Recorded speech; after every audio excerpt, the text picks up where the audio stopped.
قارون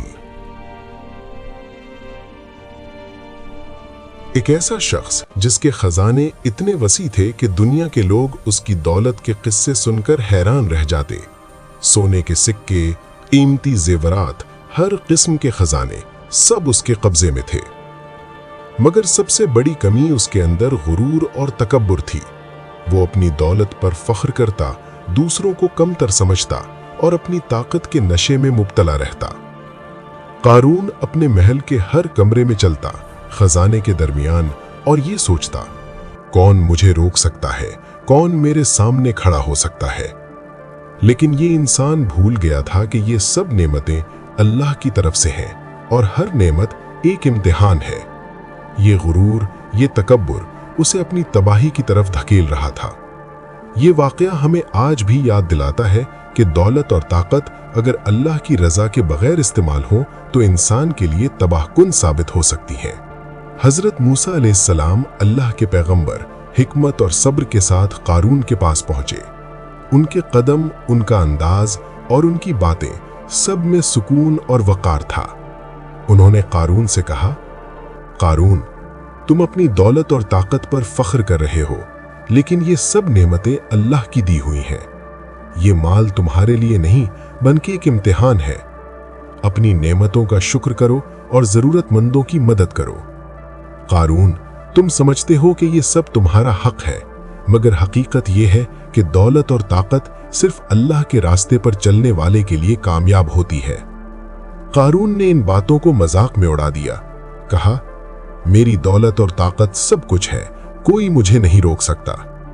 حضرت موسیٰ علیہ السلام نے پھر فرمایا، قارون، یاد رکھو، غرور اور تکبر انسان کو ہمیشہ تباہی کی طرف لے جاتا ہے۔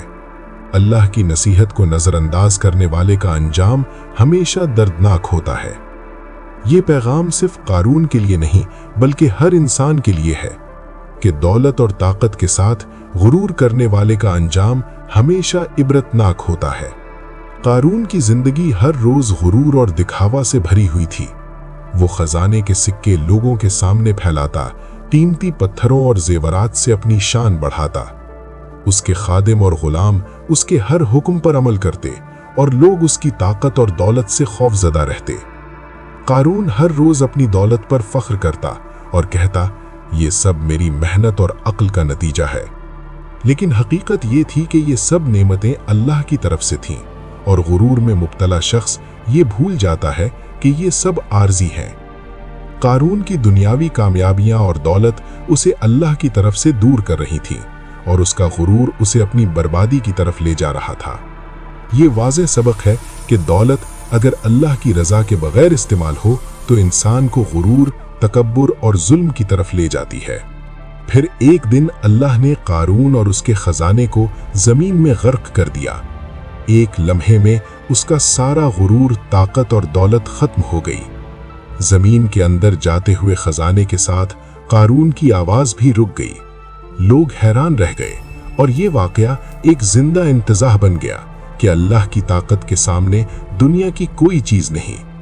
یہ واقعہ ہمیں یہ سکھاتا ہے کہ جو انسان اپنی دولت اور طاقت پر فخر کرتا ہے، اللہ اسے یاد دلاتا ہے کہ آخرت میں صرف عمل اور تقوی کا حساب ہوگا۔ قارون کا انجام یہ واضح کرتا ہے کہ غرور اور ظلم کا انجام ہمیشہ بربادی ہے، اور یہ سبق آج بھی ہر انسان کے لیے معنی رکھتا ہے۔ اس واقعہ سے ہمیں سیکھنا چاہیے، اپنی نعمتوں کا شکر ادا کریں، غرور اور تکبر سے بچیں، اپنی دولت اور طاقت کو اللہ کے راستے میں استعمال کریں۔ قارون کا گرنا ہمیں یاد دلاتا ہے کہ دنیاوی دولت اور شوق ہمیشہ فنا ہوتے ہیں، صرف اللہ کی قدرت قائم ہے، اور آخرت میں انسان کے اعمال اور تقوی کا حساب ہوگا۔ یہ واقعہ ہمیں یاد دلاتا ہے، غرور کا انجام ہمیشہ تباہی ہے، اللہ کے راستے پر چلنا ہی حقیقی کامیابی ہے۔ اپنی زندگی میں قارون سے سبق سیکھیں، حضرت موسیٰ علیہ السلام سے رہنمائی لیں، اور اللہ کے قریب رہیں۔